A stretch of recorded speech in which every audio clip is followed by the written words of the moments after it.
Heading for a road trip? How about a family movie night even? Do you need an idea of a fabulous film to watch? I'm Charna Davis Wiese. Today on UCF In Print, Jay Boyar. You've read his movie reviews for 22 years in the newspaper. Now you'll have his suggestions in his new book. Hello, Jay. The book is Films to Go, Hi. Films for Travelers.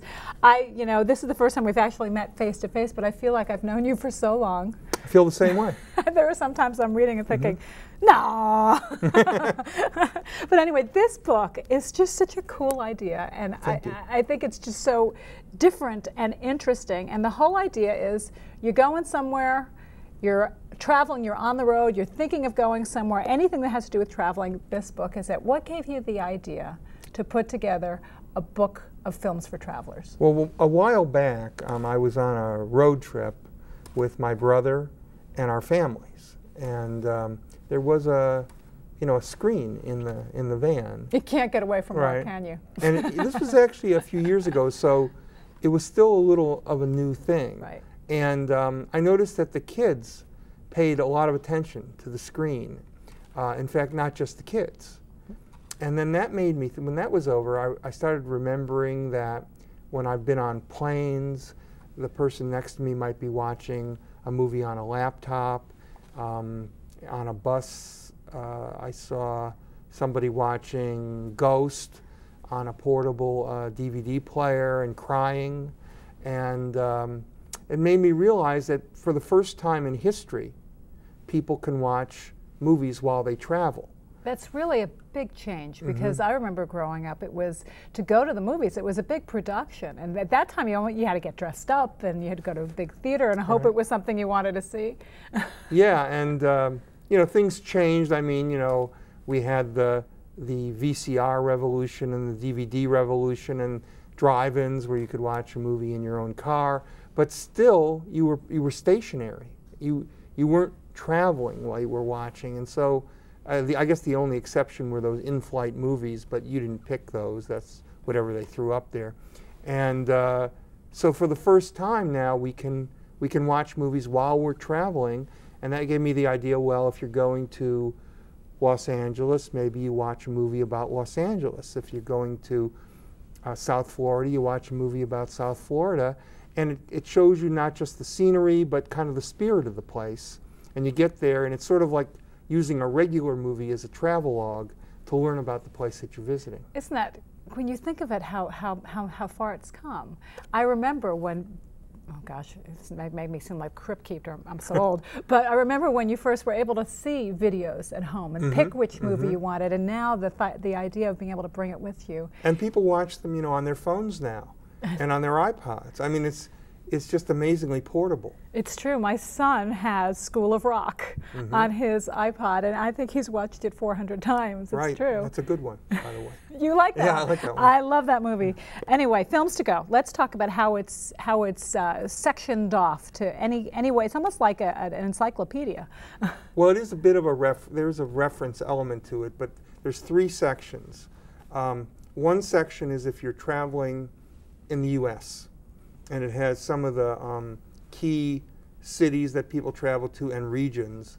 And then for each city or region, there's 2, 3, 4 movies that I recommend.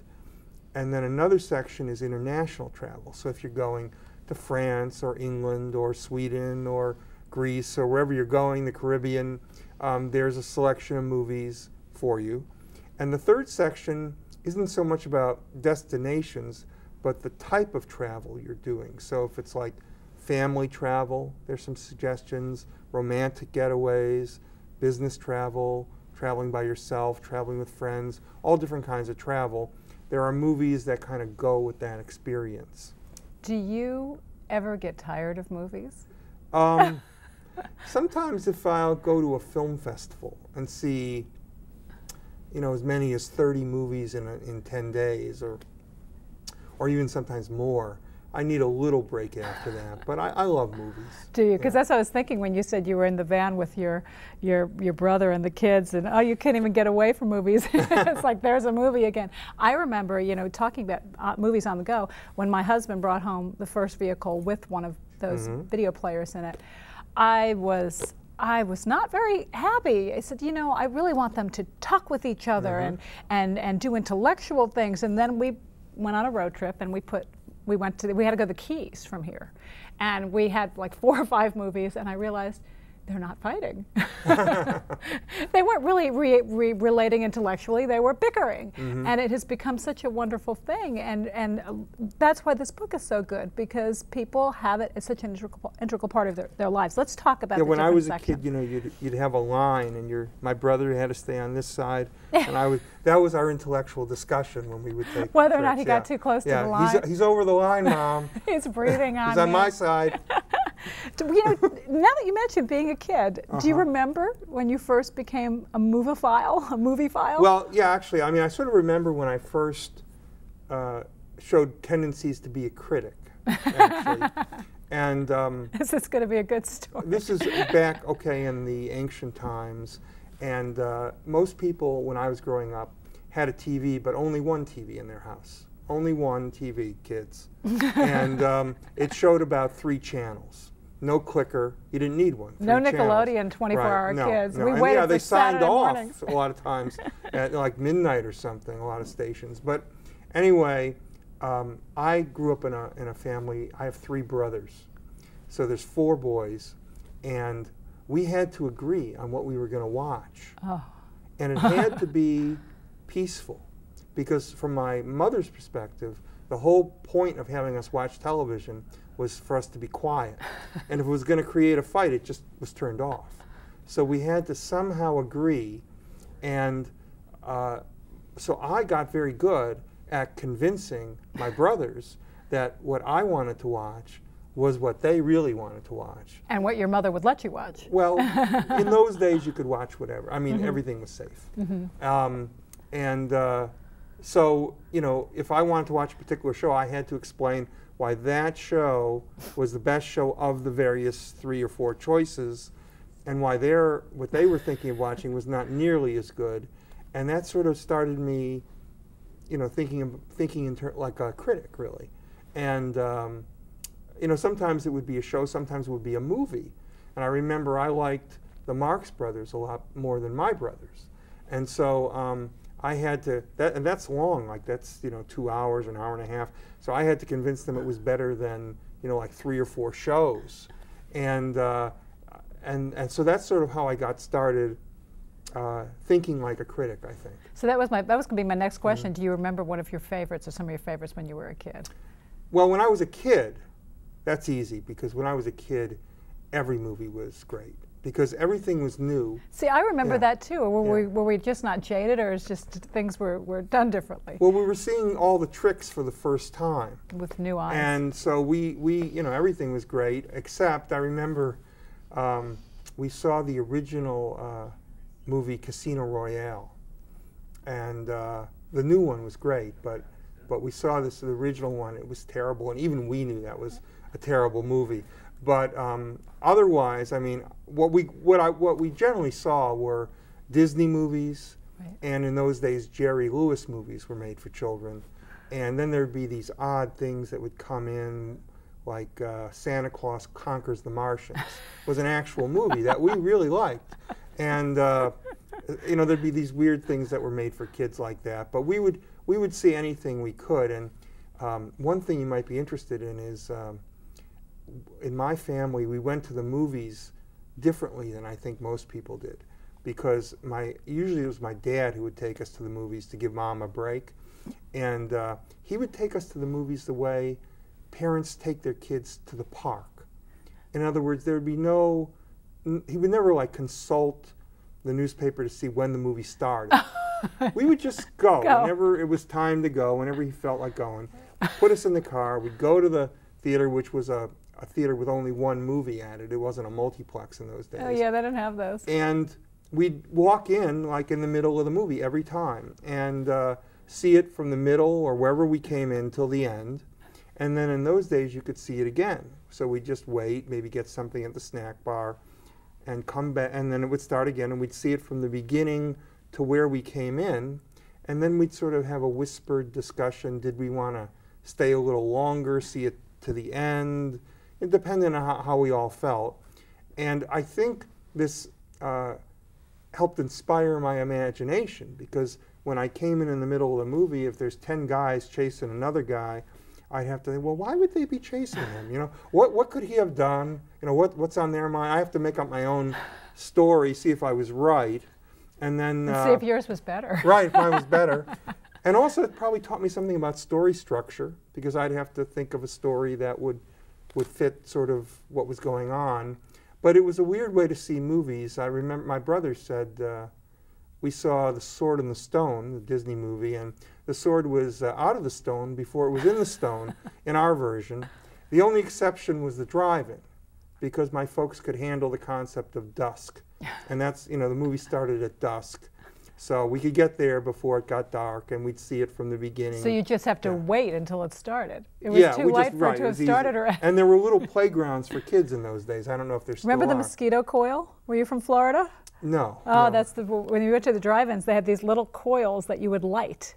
Oh. And it would keep the mosquitoes away at the drive-in. That's cool. Nowadays, you know, you can go to where there aren't as many drive-ins, but you can go.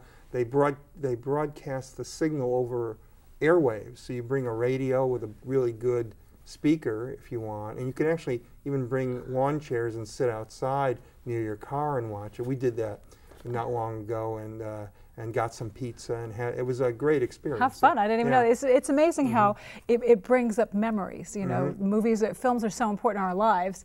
And when I grew up on South Beach before it was cool, and there was a movie theater called the Carib, or the Carib, I don't even remember what we used to call it, the Carib, and it was this old Art Deco theater with this huge hallway, and they had parrots, actual live macaws, in the lobby, and that's what I remember. I remember seeing Hello Dolly, and that was it. See, that's when actually going to the movies was an experience in itself.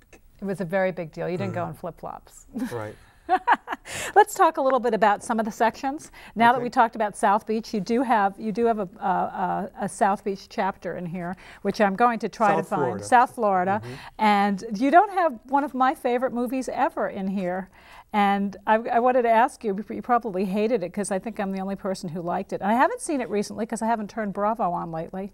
And that's The Birdcage. Oh, I like The Birdcage. Do you like The Birdcage? And I like the movie that it was based on, La Cage aux Folles, the French film.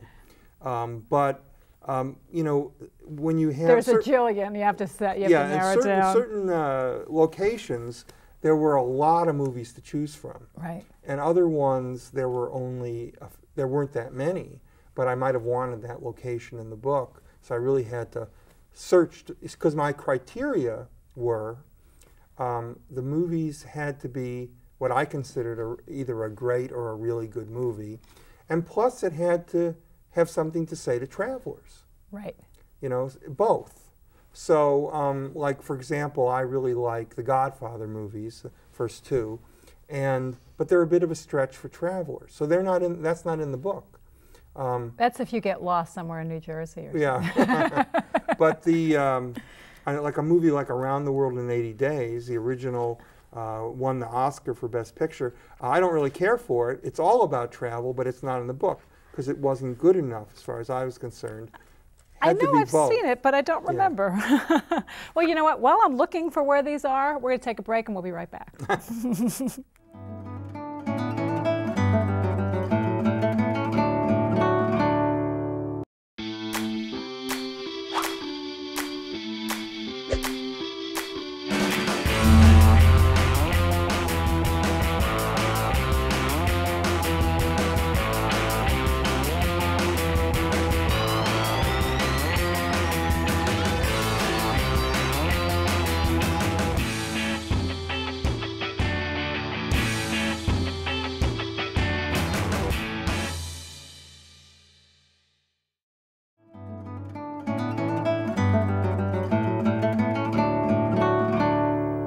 Hey everybody, we're back. We're talking with Jay Boyar. You've read his movie reviews for many, many years. This is the book. Let me show you it. I haven't showed it to you yet. Films to Go for Travelers. And I must add that even if you're not getting ready to go someplace, there's some great ideas of things to watch too. Yeah, I mean, it says 100 memorable movies for travelers and others. And I take that seriously, that and others, because obviously it's a book that I'm hoping will say something to travelers. But if you're just looking, what I notice is when a new movie comes out in theaters, there's all this publicity for it. The movie gets reviewed.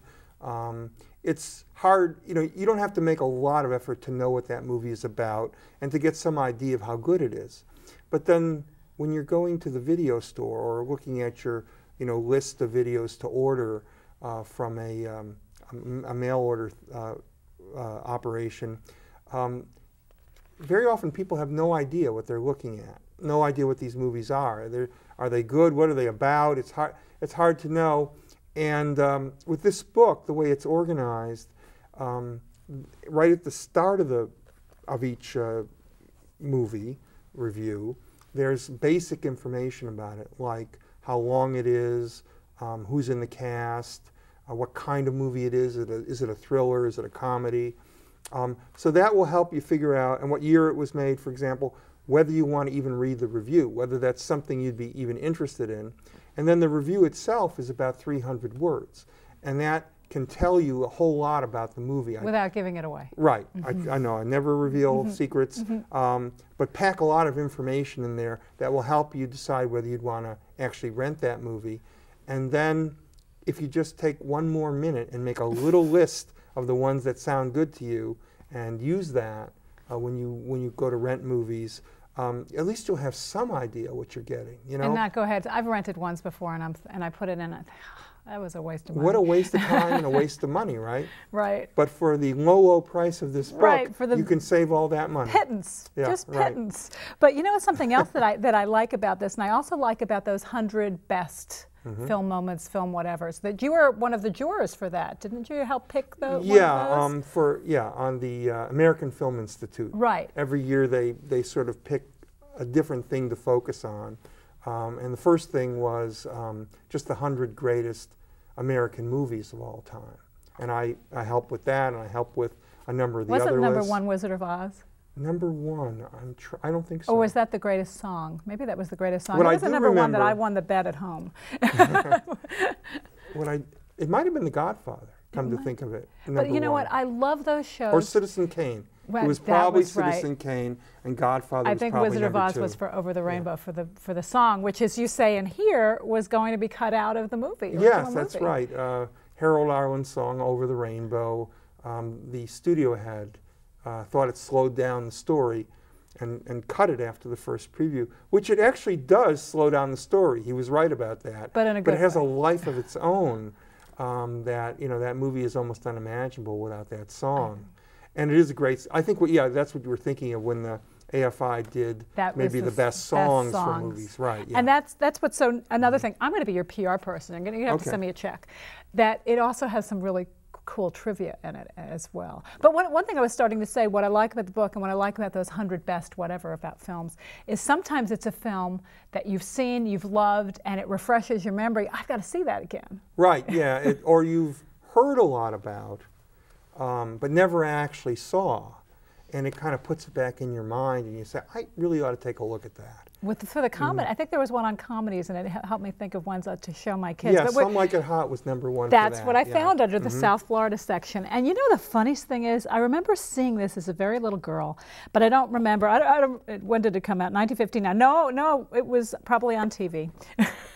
It was probably a rerun years later.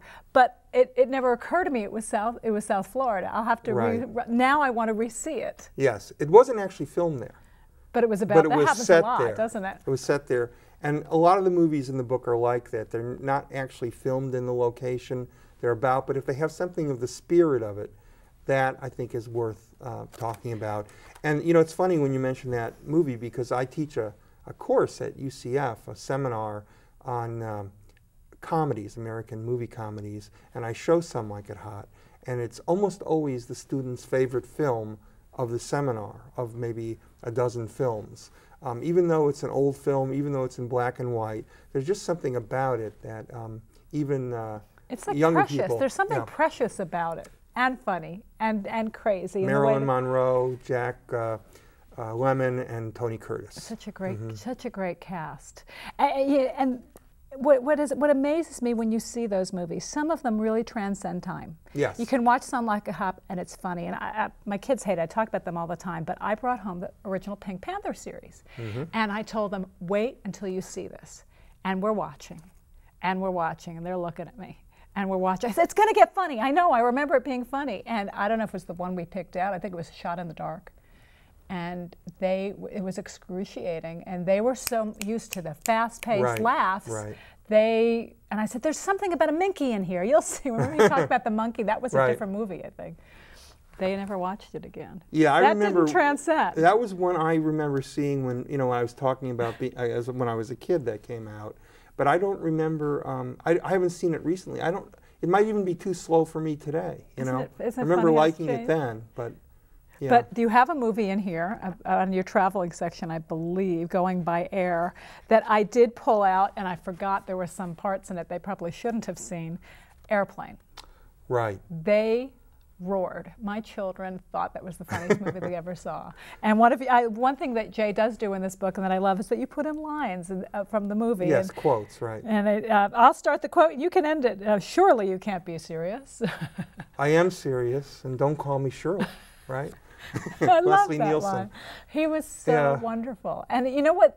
Part of what was so wonderful about that movie that we understand but the kids don't is the very serious, dramatic actors playing these ridiculous roles. They didn't know who Lloyd Bridges was. They had no idea. Right. It's funny to see people who you usually see manning a submarine or something and in the most dire situation conning around, except they play it very straight. Yeah. It's the situation that makes it funny. They stay very serious, and that's part of why it's so funny. One of the saddest things is in some of those movies, some things that were annoying to us that were funny in the movies are gone, that the kids didn't get. They didn't get the Hare Krishnas at the airport. Yeah, there's nothing at the airport now. Just be very careful at the airport. Not even lip gloss. There's nothing there. Okay, let's see. Solo sojourns. If you're going somewhere alone, and this one I laughed to myself. Okay, you're traveling alone.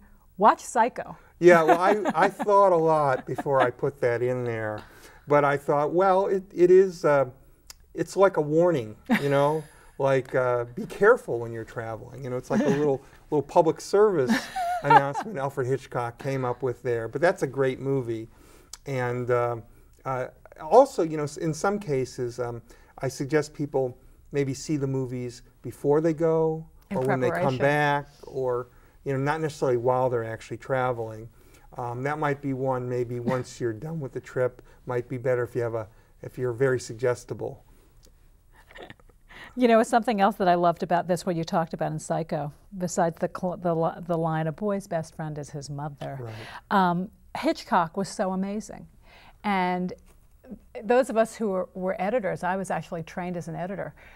People don't realize when they're seeing something, the whole effect and the experience of something, like the shower scene. And you talk about the editing in that shower scene and what it took to make that 1 minute of film that has now so ingrained in everybody's mind. Yeah, I mean, I don't know the exact number, but there's many, many short little pieces of film that go into this this very fast scene where someone is stabbed in the shower. And I don't want to say too much about it. Right. But it's an illusion created by a lot of little bits of film. Lots of edits. That's why I told you, Jay, I really love this book because there's so much fun in it. Okay, let's see. Films to see when you're heading to Orlando Flaw, as we like to call it. Pinocchio. Yeah, well, in the Orlando section, people who come here by and large go to the theme parks. Orlando World. Right. So I have stuff that relates to the theme parks, and I picked Pinocchio. I thought if you're going to any of the Disney parks, you should see one of the great classic Disney movies, really any one. But I put Pinocchio in there because in addition to being a Disney film, a great Disney film, my favorite of his animated films, it's also about a traveler. Pinocchio spends the whole movie traveling, and of course this is a book about traveling. You know what? We had that on videotape. My oldest child wore it out. He absolutely wore it out. Okay, let's see what else I can find in here. Okay, there's Airplane. All righty, what do we have? Family Travel, one of my favorite movies of all time. I'll say the line, and you'll tell me the movie. What is it with men and asking for directions? That's Finding Nemo. And that's a fairly recent movie, and that's another thing about the book. There's just a whole lot of different kinds of movies in here. I think it's a more diverse, more eclectic selection than people might expect. Recent movies, old movies, black and white color, happy endings, not so happy endings, all different genres, as they say, all different age levels.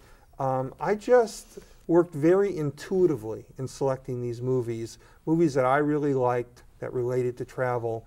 And when I was done with my selection, I noticed it really covered a very broad range of films. And it's great. The book is really good. Thank you. By the way, did I mention I really like the book?